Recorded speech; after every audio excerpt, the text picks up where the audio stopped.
Hey guys, here I am again, Todd James, back at you. Uh, Still in my answering questions mode, and one of the questions that came up the other night on a video call I had, um, I haven't heard this mentioned in a while, and I think it is worth mentioning. Um, a few years ago it was a big topic. A lot of people were complaining about all the Chinese sellers that were showing up on Amazon and saying that, they were undercutting prices, and it was upsetting a lot of people. And for the most part, just to be clear, it was primarily happening in the lower priced items. I mean, things under $50. Uh, and when you're dealing with items under $50, your margins are typically very thin. And if you have a Chinese seller, or any seller, it doesn't necessarily have to be Chinese, coming in and undercutting your prices by 20 or 25%, it puts you in a really bad place unless you can come up with some effective um, ways to market your product, and kind of market yourself around this new competition. But you know, the reason that they were seeing this, that people were seeing this, is because well, let me give you an example. So I'm born and raised in North Carolina. North Carolina is known for two things historically, not currently, but historically, it's known for furniture production and textiles. Uh, Growing up, we bought furniture direct from the manufacturer. I mean, you could literally go to some of these factories. Sometimes they had a one day a month. Sometimes it was one day a week. Sometimes they had a showroom set up. And trust me, these were not fancy showrooms by today's standards. These were not rooms to go, but it was like a warehouse. And it was full of furniture. It was either overstocked furniture or blemished furniture or brand new furniture. You just never could tell. And we also had furniture twice a year that was shown at the furniture market, the International Home Furnishing Show, which for many years, for decades, was the largest convention in the world for furniture buyers from all over the world that came here to High Point, North Carolina. So we had access to very cheap furniture. And as a high school student, a buddy of mine and I would rent a U-Haul truck. We would do this about 6 times a year, but we would rent a U-Haul truck. We would drive over to High Point, which is about 20 miles away from where we live, and we would go to the factory where they made recliners, uh, Lazy Boy recliners, and we could buy a truckload of recliners. These recliners that retail for anywhere else in the country that would retail for $800 or $900 a piece and up. We could typically buy them for anywhere from $50 to $100 each.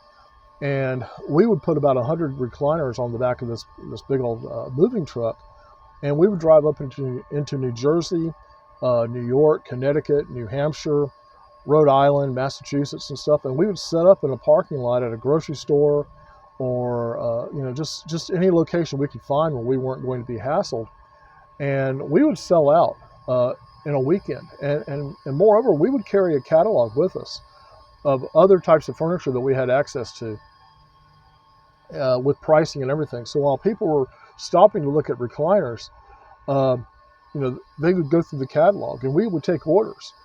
We'd get their information, we'd get a deposit. The deposit we got was enough to cover the full cost, our full cost for the furniture.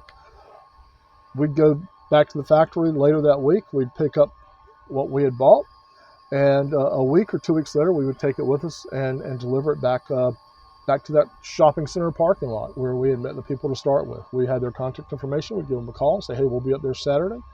And they would meet us and pick up their dining room table, their couch, what have you. And we made really good money at that. I mean, and we weren't the only ones doing it. This was not something that we came up with on our own. We knew lots of people that were doing this. A lot of college students were doing this. A lot of, full-grown adults with real jobs were doing this on weekends, because you could go out and you could make $5,000 or $6,000 a weekend. And in 1980, $5,000 or $6,000 a month was really good money. And we're doing this a couple weekends out of the month. So, we were doing well.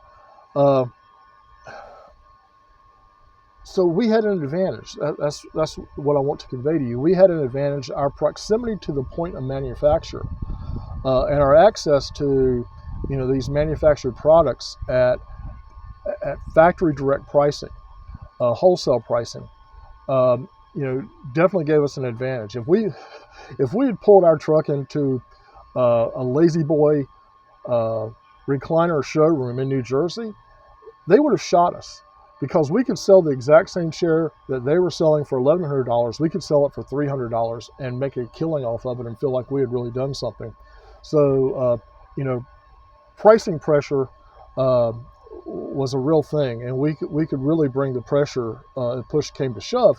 But again, we didn't do that, and we also didn't sell many chairs for $300. We were $400 or $500. I mean, getting one for half price was a pretty good deal for those people, and it was a great deal for us. Uh, so anyway, enough of that. The point that I'm going on to make here, and I am getting to it, is that the Chinese, to a large degree, have the same situation right now across a much broader uh, a swath of products. China has become the manufacturing center of the world, and as someone who has visited China now 25 or 30 times, I guess, over the last 15 years, I can tell you that that's not going to change anytime soon. Whatever you hear on the news, uh, whatever your favorite politician wants to tell you, trust me, 5 years from now, we'll be buying most of our stuff from China. 10 years from now, we'll be buying most of our stuff from China. And I could probably extrapolate that out 20 or 30 years from now. Uh, there are just some things that aren't going to change quickly, if at all. And there are good reasons for that. But anyway, that's a whole different subject. I won't even go there. Uh, but the point is, these people, the Chinese people, have the entrepreneurial-minded Chinese people, and Chinese people hustle. Let me tell you, people, they hustle. Uh, they're wonderful people.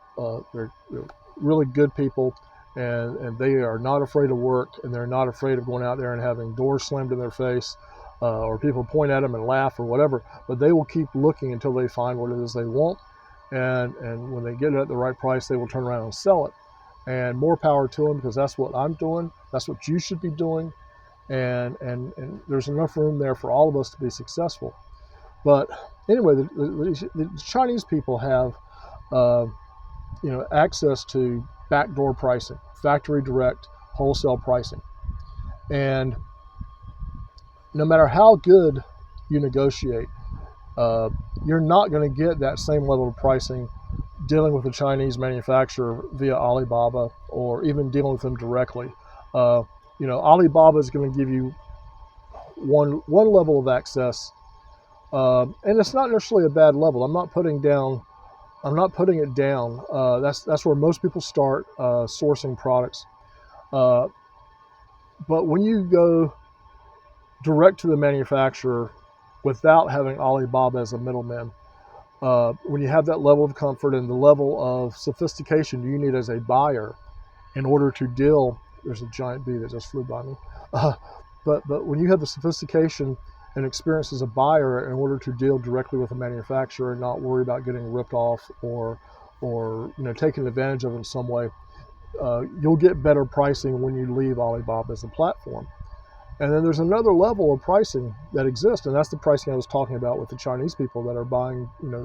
They're going to the factory in person. They're buying direct from the factory in person.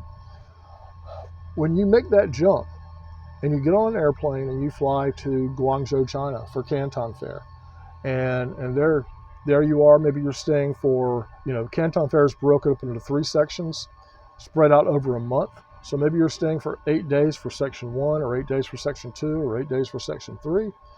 And then you're visiting, maybe you stay the whole month, I don't know. Maybe you stay just one section, but that you have the opportunity to visit factories, before your section starts or after your section ends. When you approach factories directly, face to face on their turf, they will give you another level of pricing. And they'll do it quite willingly. It doesn't take a lot of arm twisting. I know on several occasions I've had the trading companies that I work with set up meet and greets with some of the factories that I was purchasing from. And in every one of those instances, that's resulted in me being offered more advantageous pricing, usually without any request on my part. They just say, hey, while you're here, let's go over your numbers. Let's see, let's see how things look. And they usually come up with a better number than what they were currently offering me. And it's not so much better that I'm insulted by what I've been paying so far, but it's enough better to usually pay for my trip. I mean, it more than compensates me for the cost of my trip. And when you extrapolate that out over a number of years, it's one of the best business investments I've ever made, and it's one of the best business investments you can make. I'm not saying that you should, in the process of choosing the first product to sell, that you should jump on a plane and fly to Guangzhou. But certainly by the time you hit, say, $25,000 a month, forming a deeper, stronger relationship with your suppliers should be very high on your list. And that $25,000 a month that you're selling at X amount of profit margin, just that one trip to China to meet with that manufacturer face to face, it's likely to increase your bottom line significantly. You're likely to get a significant reduction in price. And while you're there, you also have a chance to visit other manufacturers. If you're at $25,000 a month, you may still be with one product, you may be with two products. But you're definitely at a point now where you should have enough experience under your belt so that scaling and expanding should be top priorities. And I have kind of conflicting messages for you. The first time you go to Guangzhou, your mind is going to be blown. You will absolutely, I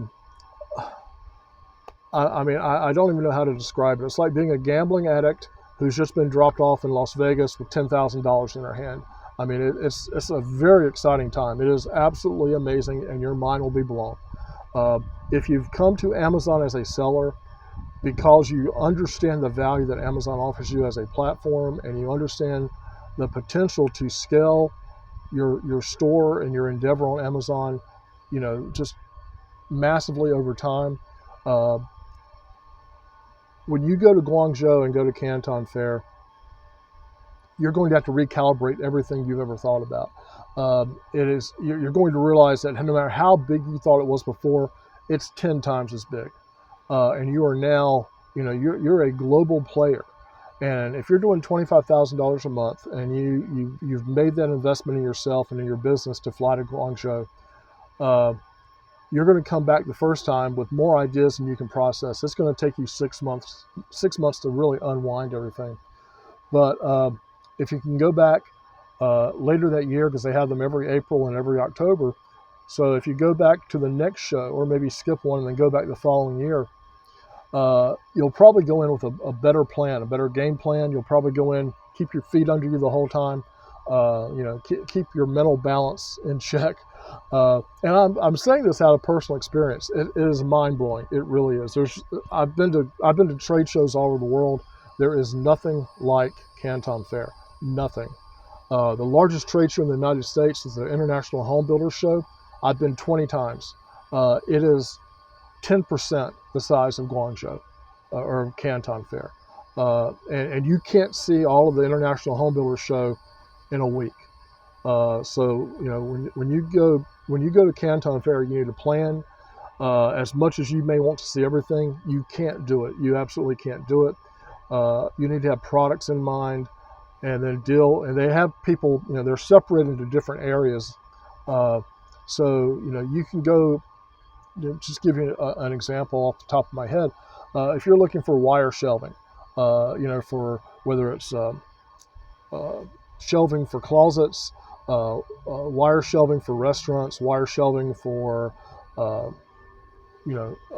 storage in a garage, whatever type of wire shelving you're looking for, whatever grade of quality you're looking for, whether you want it chrome or anti-corrosion or black or gold or whatever, there will be 75 or 100 manufacturers of wire shelving, all in the same proximity, maybe a couple of different aisles.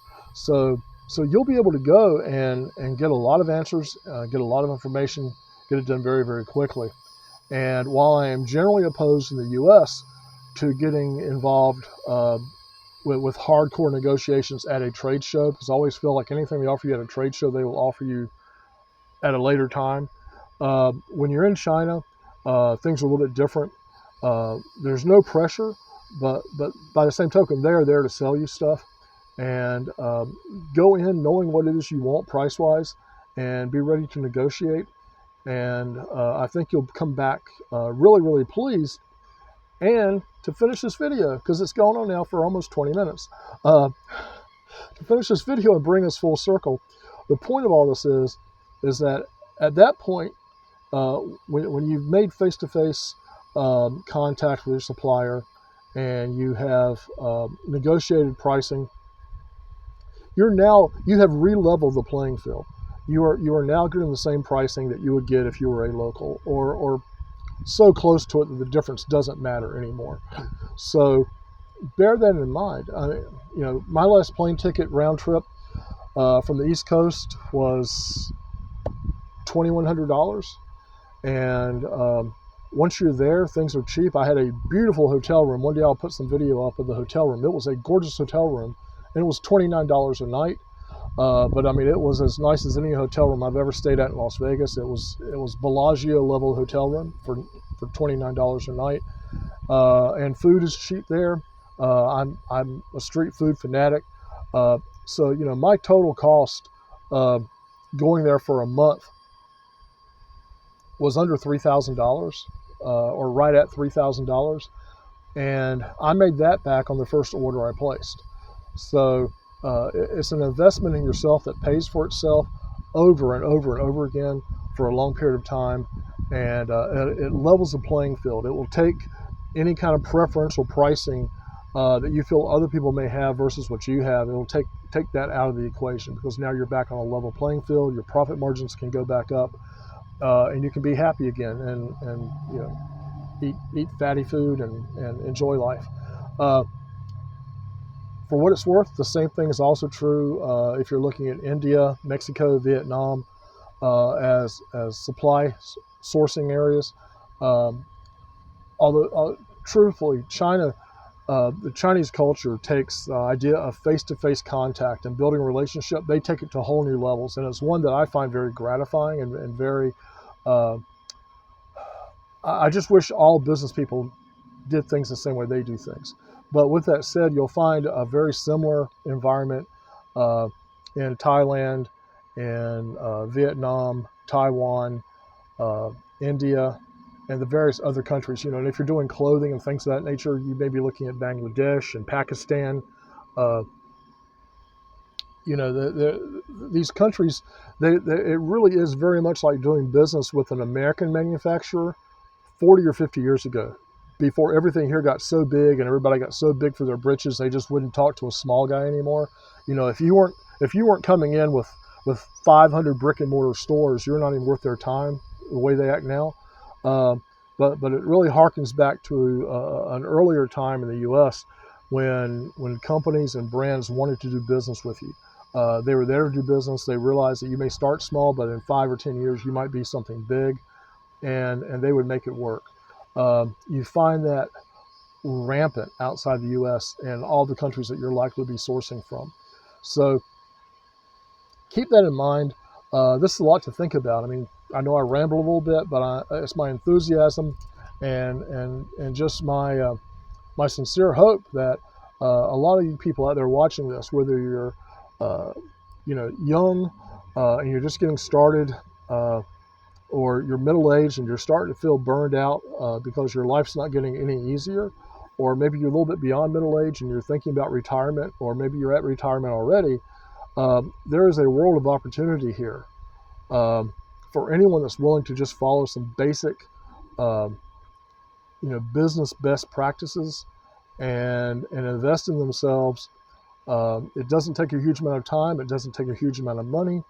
To create a situation where you have residual income, and you can do this from anywhere in the world.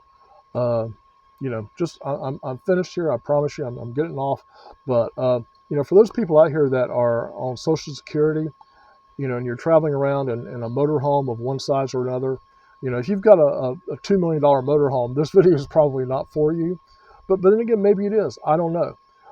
But if you're traveling around the country in a motorhome and you're stopping at Amazon warehouses to do seasonal work, or you're stopping at DigiKey, another company that does a lot of seasonal work with retirees, or you're just looking for work wherever you can find it, just to supplement your income from Social Security and from your retirement funds. You need to be online. You really do. You probably have a skill set. You probably have a developed skill set that you may not even be aware of, because you've spent your entire life being an employee. And employers usually don't tell their employees that, hey, you're building out a very significant skill set that's worth a lot of money. They don't want you to know that. They want you to keep working for them at whatever level of wages that they're paying. But a little bit of self-evaluation when you're 60 can make your 60s and your 70s look pretty darn good. Trust me. I know that a lot of people have seen or felt their hopes for the next 20 years really kind of going down the tubes as of late. They're seeing threats to Social Security. They're seeing threats to a lot of different programs that they're relying on to get them through their golden years. And this is something that not only can replace whatever you might lose, but can probably multiply it 10 times over if you just apply yourself just a little bit. You don't have to. I'm not saying you need to go back to work and work another 10 years, 40 hours a week, but if you can give it, 2 to 4 hours a week, and just bring your maturity to bear, bring your decision-making ability to bear, and just a very, very limited tolerance for risk. I mean, you're not really risking losing anything. All you're looking at losing is maybe a little bit of your time if you just find out this isn't for you. But with the proper training and some due diligence on your part, you can actually find yourself in a position where you're making more money as a retired person than you were ever making employed for Acme Corporation or whoever you work for. So I've completely worn out my welcome. Hey, I appreciate you watching. If you would, how about hit like and subscribe if this has been a useful ramble for you, and we'll see you in the next video. Thanks.